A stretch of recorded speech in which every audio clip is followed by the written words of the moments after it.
Hey guys, so as you can see in the title, today we are talking about, um, you know, pretty much tips on, you know, struggling, working from home and, tips that I personally have learned with having a 1-year-old, a toddler.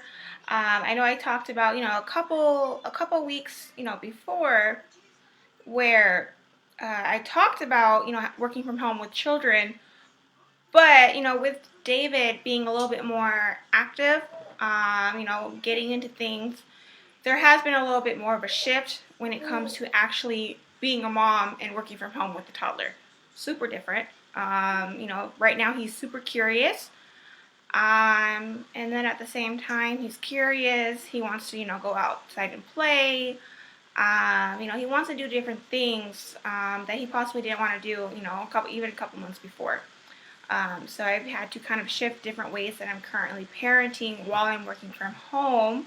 So I just thought I would kind of share with you guys kind of what I'm doing, and possibly, you're thinking about working from home, or you're struggling with working from home with your children or your toddler.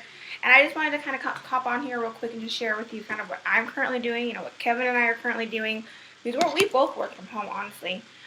So we've kind of had to learn different ways that could possibly work for us. Maybe what we are doing won't work for you, but it's worked for us. And so as I said before, I love working from home, and I love being with my son pretty much almost 24 hours a day, except when he's sleeping, and of course when he's going over my mom's house. I love it, but at the same time, there is still obstacles that I still kind of go through, like with any parent, that I've kind of had to learn. And then sometimes, if I have a whole entire desk of things to do, it can kind of be a little overwhelming. Also, making sure that David's needs are met as well. And as I said, I just thought I would hop on here real quick and just share with you guys some tips that's worked for me. And I'm sure as he gets older and as he goes through different journeys of, growing up, I'm sure there will be other obstacles that I will have to learn from. So my first tip is to make sure that you're getting up before your children get up. I usually get up about 5:30 a.m. David usually gets up anywhere from 6 to 6:30. My goal is to, start reading a book, or if I'm currently listening to an audio. Right now I am reading a book on Audible. So I'm listening to an audio while he's still sleeping. I take that 30 minutes to an hour to possibly, listen to the book, or listen to a video that I'm currently learning to, improve my skills, which is super important. And then as he gets up, I usually make him breakfast, or honestly, I change his diaper, and then we usually honestly, possibly cuddle for like 30 minutes, 20 minutes, and I just honestly love my morning cuddles. He's still in the process of waking up, which is awesome. And then, I start making him breakfast, and the time while he's eating, I'm usually, finishing what I was doing before he got up. I'm usually, reading a book or listening to my audios, or doing whatever I need to do before I start my day for work. And then, of course, my focuses have changed when he does get up. And then, after he eats, I'm pretty much, helping him with, I'm giving him a couple toys to play. And usually at 8 o'clock in the morning, I'm doing I hop on a training for our company, and I'm, learning. It's like a wake-up call, and I'm learning from that. And he's eating, and after the wake-up call, I usually get ready. And then I jump on the live to talk to you guys. And a lot of times this is just when he's usually playing with his toys, or, he has a new show that he currently likes, Cocomelon, and he also likes Jurassic Park, the cartoon on Netflix. He currently loves it. Every time that TV show is not on, he's making dinosaur noise. So dinosaurs is where he's at right now. And so my tip number 2 is, while he's napping, I'm actually making sure that I can get as much as done as possible. He usually takes from anywhere from an hour and a half to 2 hours and a half nap. Usually that's the time that I'm, making the phone calls that I need to make, doing everything that I need to do. And my goal is to get as much completed within that hour and a half or 2 hours worth of time of work. So that's my goal. It's a lot easier to make phone calls while he's sleeping. I don't have to worry about a crying baby or anything like that. So tip number 3 is to ask for help when needed. I'm super blessed. I have an amazing man. I have an amazing mom. I have an amazing mother-in-law, even my father-in-law. Anytime that I need, them to watch David for a second, or, I need to make a quick phone call, or I need to go to a meeting, my mom's always there. My mom's told me anytime you need me, I'm only a call away. So I'm lucky to have my mom. And then also, when it comes to your other spouse, making sure, kind of helping each other out. So that's, each of you, helping out, it doesn't just have to be the mom doing all the duties. Dad can help as well.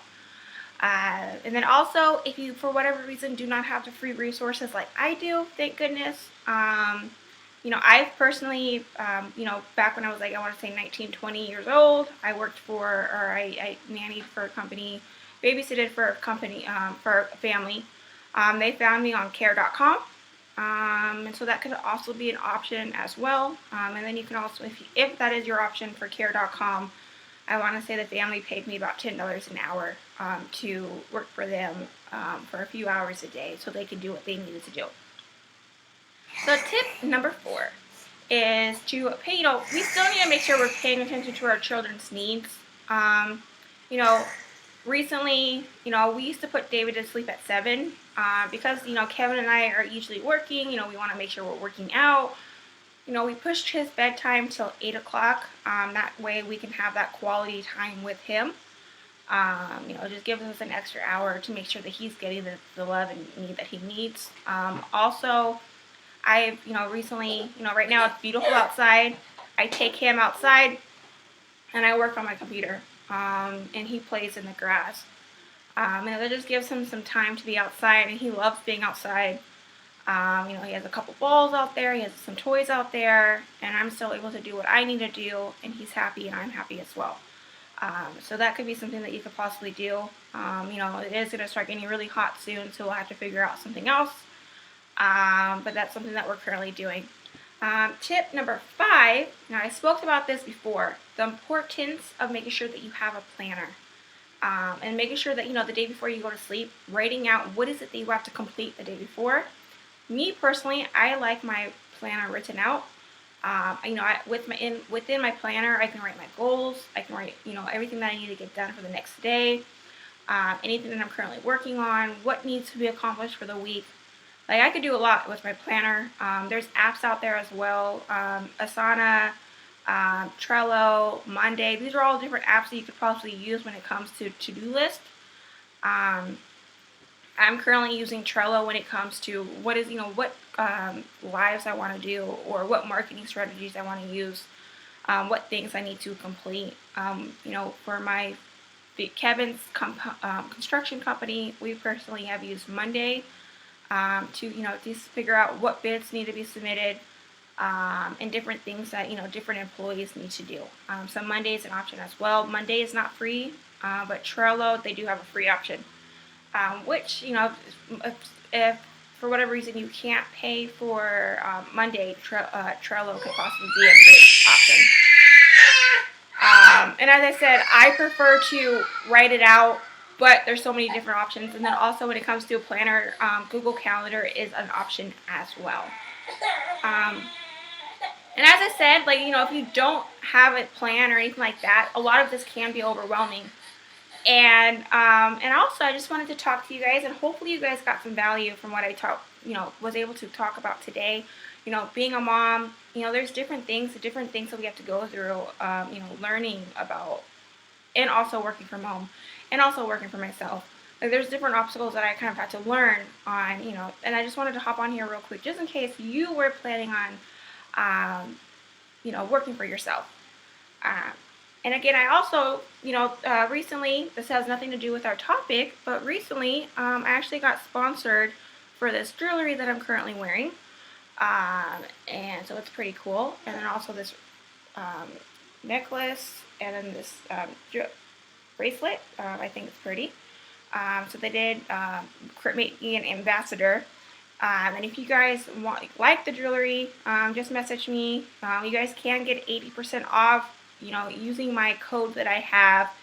And then of course I do make a small little commissions. But if you guys want, like the jewelry that I'm currently wearing, I would love to share it with you guys. And you guys have an amazing day, and I am super blessed, and I will talk to you guys tomorrow. Thank you.